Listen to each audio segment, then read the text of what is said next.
me, level design basically is creating an interactive narrative within each level that the player can engage in and essentially play through. Level design is taking the story and premise of the game and then translating it into a more tangible form that the player can experience. Basically kind of figuring out how to lay out the gameplay to always have the carrot dangling in front of the player's head and kind of get them to the next part. What do you think? I think that sounded amazing. The script is pretty well written out, so you get a really good written description of what's going on, like what Kratos is doing, what's happening in the story. You just kind of go from there. I get a lot of flack because I say that we put the fun in the game, and I think that's really what we do in a nutshell.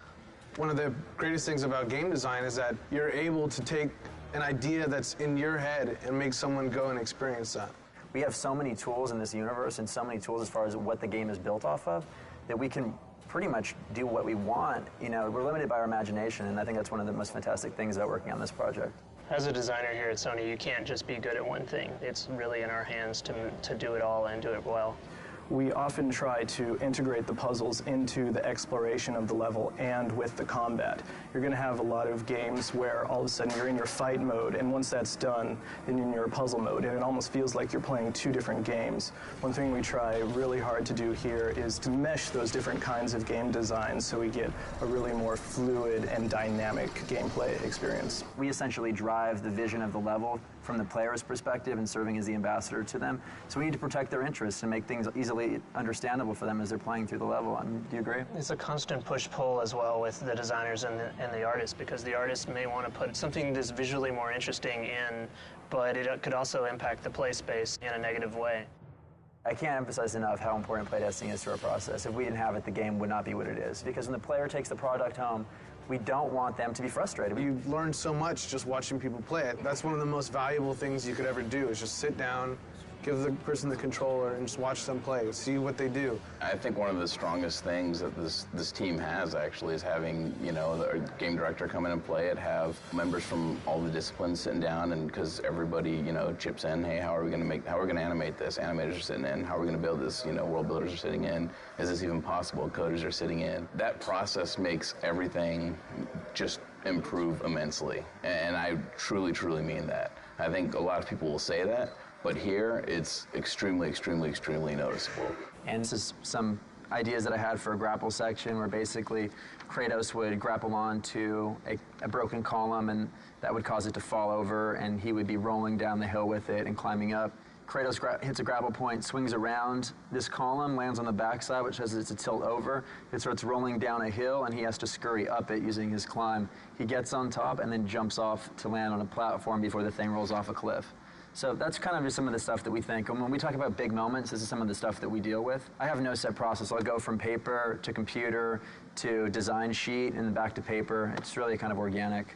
I love this idea. There was another version where we had a Titan actually holding on to it and like eating as it's rolling down, like trying to bite you like it's a piece of corn.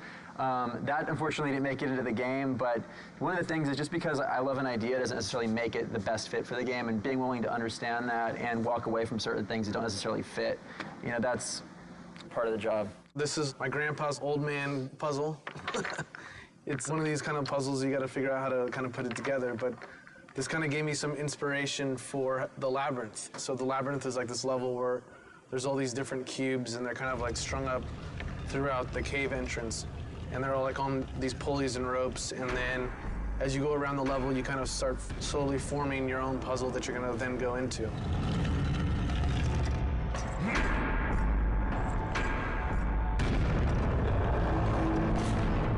We came up with this idea for Gaia coming up to this rotunda where, Zeus and Kratos are kind of having their last epic fight.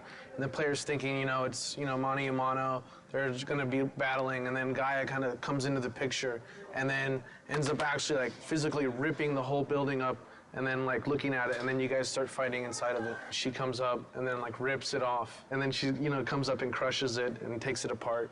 At the end, you guys are like fighting inside of her, and you end up killing her, and then she kind of blows up and crumbles all over Mount Olympus. For me, it's always like so amazing to be able to imagine this whole kind of crazy scenario, this whole world in your head, and then you're actually able to make it.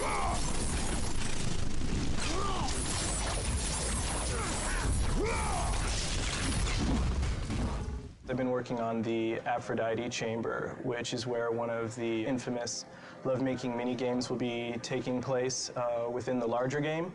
This is the preliminary room that I brought up in Maya. Roughly what's going to be happening is Kratos is going to be going through a hallway here where he's going to come to this room. There's going to be a bed in the corner with curtains drawn, and as soon as he casts them open, he's going to see Aphrodite with two of her very lovely servant girls who quickly run away. She's going to go into the bed for a little hanky-panky, and we see the servants are very happy right there with what's going on. After finishing his job, Aphrodite is kind enough to draw back this large curtain, which will expose the portal, which will lead to another section of the game.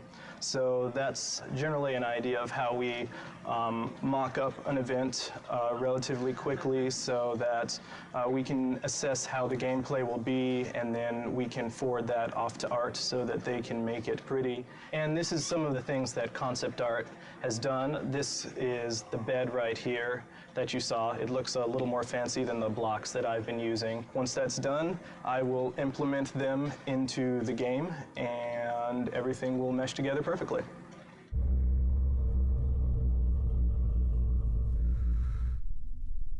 Be gone, Kratos.